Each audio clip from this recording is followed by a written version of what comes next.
एक नया साल, एक नई शुरुआत। हर कोई चाहता है कि आने वाला साल बीते हुए साल से बेहतर और ज़्यादा अपॉर्चुनिटी और प्रॉस्पेरिटी लेकर आए। इसी कोशिश में हम होम मेकर्स लगी रहती हैं। पर बहुत कोशिश करने के बावजूद भी अगर आपको भी लगता है कि साल के एंड में या महीने के एंड में आपके पास सेविंग के नाम पर बहुत थोड़ा सा अमाउंट ही बचता है या सेविंग के नाम पर आपको कुछ भी नज़र नहीं आता, तो आप ऐसा सोचने वाली अकेली नहीं हैं। पर ऐसा भी नहीं है कि इसका कोई सॉल्यूशन नहीं है। इसका सॉल्यूशन भी हमारी रोज़ की हैबिट में ही छुपा हुआ है। तो आज मैं आप लोगों के साथ शेयर करूंगी कुछ ऐसी हैबिट्स जो आपके पास सेविंग की नई हैबिट को डेवलप करने में आपकी हेल्प करेंगे और आपको काफ़ी सारे पैसों की बचत करने में मदद भी करेंगी। वीडियो में आगे बढ़ने से पहले आप लोगों ने अगर हमारे चैनल सुकून विद प्रीति को सब्सक्राइब नहीं किया है तो हमारे चैनल को सब्सक्राइब ज़रूर करिए, ताकि आने वाली इसी तरीके की और मोटिवेशनल वीडियो आपको मिलती रहे।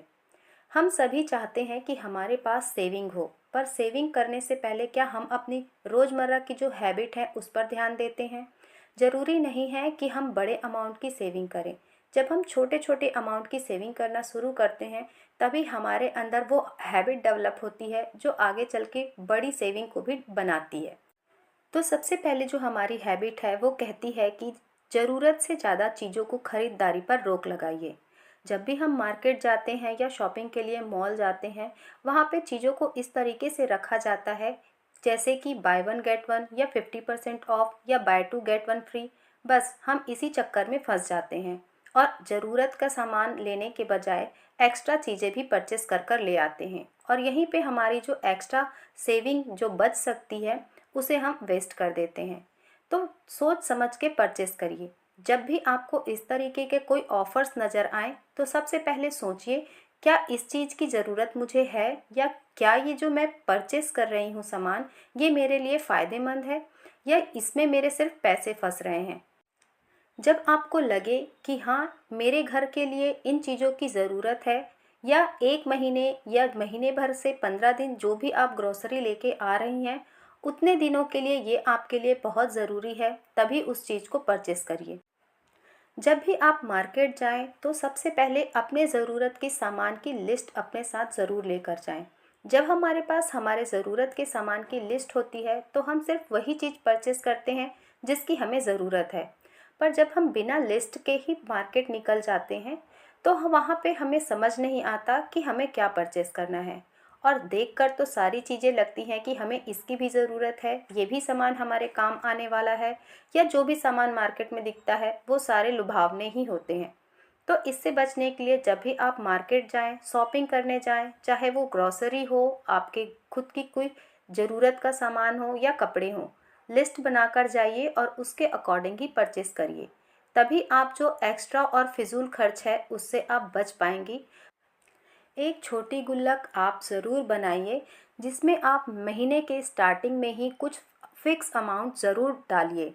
ऐसा करने से फ़ायदा ये होता है कि आपके पास जितने फिक्स अमाउंट महीने के स्टार्टिंग में सैलरी आती है, उसमें से आपने कुछ हिस्सा अगर आपने गुल्लक में सेव कर दिया तो वो सेविंग आपकी बनी रहेगी।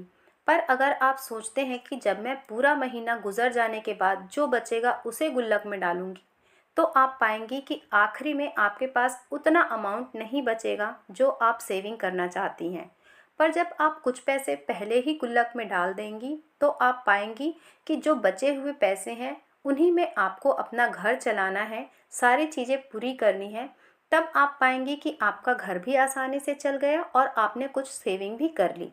पर अगर आपने ये सोचा कि पहले मैं सारी चीज़ें परचेस कर लेती हूँ, सारा चीज़ जो भी मुझे खर्च करना है मैं खर्च कर लेती हूँ, उसके बाद साल के या महीने के आखिरी में जो भी सेविंग बचेगी उसे मैं डिपॉज़िट कर दूँगी, और यहीं पे हमसे गलती हो जाती है। और इसी गलती को हमें साल 2026 में बिल्कुल भी नहीं दोहराना है, क्योंकि जो साल बीत गया उसमें पछताने से बेहतर है आगे आने वाले साल में सारी चीज़ों को सही कर लिया जाए। अक्सर हम जिन भी लोगों को फॉलो करते हैं उनसे काफ़ी ज़्यादा प्रभावित हो जाते हैं। हम जैसे उनका घर देखते हैं, उनके घर में जो चीज़ें ऑर्गेनाइज़र हैं, जो चीज़ें हैं, उन्हें देखकर हमें बस यही लगता है कि हाँ, हमारे घर में भी ये सारी चीज़ें होनी चाहिए, तभी हमारा घर पूरी तरीके से फंक्शनल होगा। पर ऐसा बिल्कुल नहीं है। हर घर अलग होता है, हर घर की ज़रूरतें भी अलग होती हैं।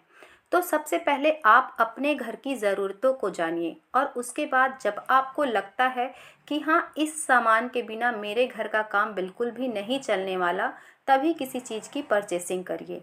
वरना अगर आपने किसी को देखकर, किसी पड़ोसी को देखकर या किसी इन्फ्लुएंसर को देखकर चीज़ें परचेस कर ली, पर आपके घर में उसकी ज़रूरत नहीं है, तो वहाँ पे आपके पैसे सिर्फ वेस्ट हो जाएंगे।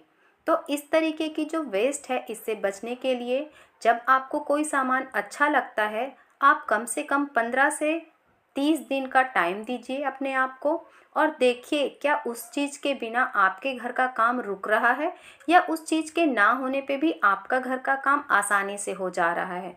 अगर आपके घर का काम रुक रहा है, तो इसका मतलब आपको उस चीज़ की वाकई में ज़रूरत है और आप उसको परचेस ज़रूर करिए। पर अगर आपने देखा कि ये जो मेरे घर का काम है वो बड़ी ही आसानी से चल जा रहा है, इसका मतलब आपको उस सामान की ज़रूरत नहीं है, वहाँ पे आपके पैसे वेस्ट ही होने वाले हैं। तो जब भी आप कोई परचेसिंग करें, उसके पहले अपने आप को और अपने घर को 15 से 20 दिन का टाइम ज़रूर दीजिए, और उसके बाद ही जो भी आपको ख़रीदारी करनी है करिए। जब भी आप सब्जियां या कुछ फ्रूट्स परचेस करते हैं, उस समय ऐसी सब्जियों को परचेस करिए जिस सीज़न की वो सब्जियां हैं। अक्सर वो सब्जियां जिनका सीज़न चल रहा होता है, वो बाकी सब्जियों की अपेक्षा थोड़ी कम कॉस्ट में आ जाती हैं।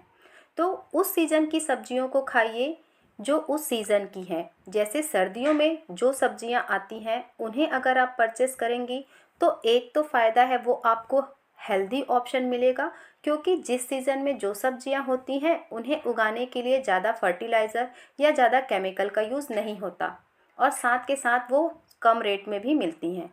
लेकिन अगर आप सर्दी के सीज़न में आम खरीदने जाएंगी, तो आपको जाहिर सी बात है वो महंगा भी मिलेगा, और इसके साथ ही साथ उसको ग्रो करने के लिए पता नहीं कितने केमिकल का यूज़ किया गया होगा।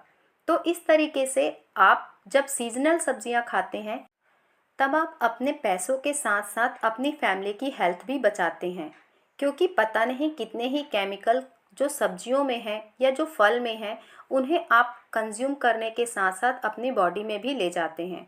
तो कोशिश करिए कि जो सीजनल सब्जियां हैं वही आपके घर पर आएँ। जब भी आप अपने किचन के लिए कोई कंटेनर या कोई क्रॉकरी परचेस करते हैं, तो ऐसे मेटल की चीज़ें परचेस करिए जिसकी लाइफ ड्यूरेबल हो, जिसकी लाइफ ज़्यादा हो। अगर आप प्लास्टिक के कंटेनर परचेस करते हैं, तो यहाँ पे जो प्लास्टिक के कंटेनर हैं, एक तो वो हेल्थ के लिए अच्छे नहीं हैं, दूसरे वो जो कुछ समय के यूज़ करने के बाद जब आप उसे बार बार साफ़ करते हैं, तो वो बहुत जल्दी भद्दे भी हो जाते हैं और उसमें स्क्रैच भी आ जाते हैं, जिसके कारण आपको लगता है कि अब बस इन्हें चेंज करना है। इसकी बजाय आप या तो स्टील के परचेस कर लीजिए, या जो कंटेनर आपने परचेस करने हैं वो ग्लास के ले लीजिए। इन कंटेनरों पे जो भी सामान रखा जाएगा वो हेल्दी भी रहेगा, और साथ के साथ ये सामान जल्दी ख़राब नहीं होते, इनकी लाइफ काफ़ी अच्छी होती है, और ना ही इनको वॉश करते समय इसमें किसी तरीके का कोई स्क्रैच आता है। तो इस तरीके से आप ऐसे सामान परचेस करिए, या वहाँ पे इन्वेस्ट करिए जो आपके लिए लॉन्ग लाइफ काम आए, ना कि कुछ समय के बाद में फिर से आपको उसी सामान को फिर से परचेस करना पड़े। घर में जो सामान रखा हुआ होता है, उसके अगर हमें उसकी ज़रूरत है और वैसा ही सामान हम फिर से परचेस करके ले आते हैं, तो एक तो हमारे घर में क्लटर क्रिएट होता है, साथ के साथ स्पेस की भी कमी हो जाती है, और जगह की कमी के कारण हमारा घर क्लटर जैसा नज़र आने लगता है। तो इससे बेहतर है कि जो सामान को आप रीयूज़ कर सकते हैं, थोड़ा चेंज करके, तो चीज़ों को रीयूज़ कर लीजिए। और जिन सामानों को आपको ज़रूरत है, उन्हें परचेस करने से पहले अपने घर से जो पुराना सामान है उसे बाहर कर दीजिए। ऐसा करने से आपके घर में स्पेस भी बना रहेगा और क्लटर भी क्रिएट नहीं होगा। जब भी हम कोई आदत अपने अंदर डेवलप करते हैं, तो शुरुआत में लगता है कि ये बहुत ही लंबा प्रोसेस है, हमसे नहीं होगा। पर जब हम धीरे धीरे इन कामों को करने लगते हैं, तो वो हमारी हैबिट में शामिल हो जाते हैं। जैसे कि अगर आप कुछ सेविंग करना शुरू कर रहे हैं, शुरू के 2-4 महीने आपको लगेगा कि इससे मेरे घर का जो मैनेजमेंट है वो काफ़ी गड़बड़ा रहा है। पर जब 1 से 2 से 3 महीने हो जाएंगे, तब आपको समझ में आने लगेगा कि ये आपके लिए कोई नया काम नहीं है। ये सेविंग के साथ आपका घर आसानी से चल जाएगा। तो आदत ऐसी बिल्ड करिए जो आपके लिए भी हेल्पफुल हो और आपके घर के लिए सेविंग भी कर सके। और जो भी आपने सेविंग की है उसको कहीं अच्छी जगह इन्वेस्ट करिए, क्योंकि अगर आपने अपनी सेविंग को कहीं फालतू जगह या बेफजूल की चीज़ों में खर्च कर दिया तो आपको यही लगेगा कि सेविंग के नाम पे आपने कुछ भी नहीं किया। पर अगर आपने कोई ऐसी चीज़ ली जो सालों साल आपके पास रहने वाली है, तो वो चीज़ आपको मोटिवेट करेगी और आगे सेविंग करने के लिए। तो इस तरीके से इन छोटी हैबिट को फॉलो करके आप अपने घर में सेविंग भी कर सकते हैं और अपने घर का माहौल भी अच्छा बना सकते हैं। तो ये थी आज की वीडियो, कुछ छोटी मोटी बातें जो आपके साथ शेयर की। अगर वीडियो अच्छी लगी तो वीडियो को लाइक करिएगा। मिलते हैं एक और नई वीडियो में।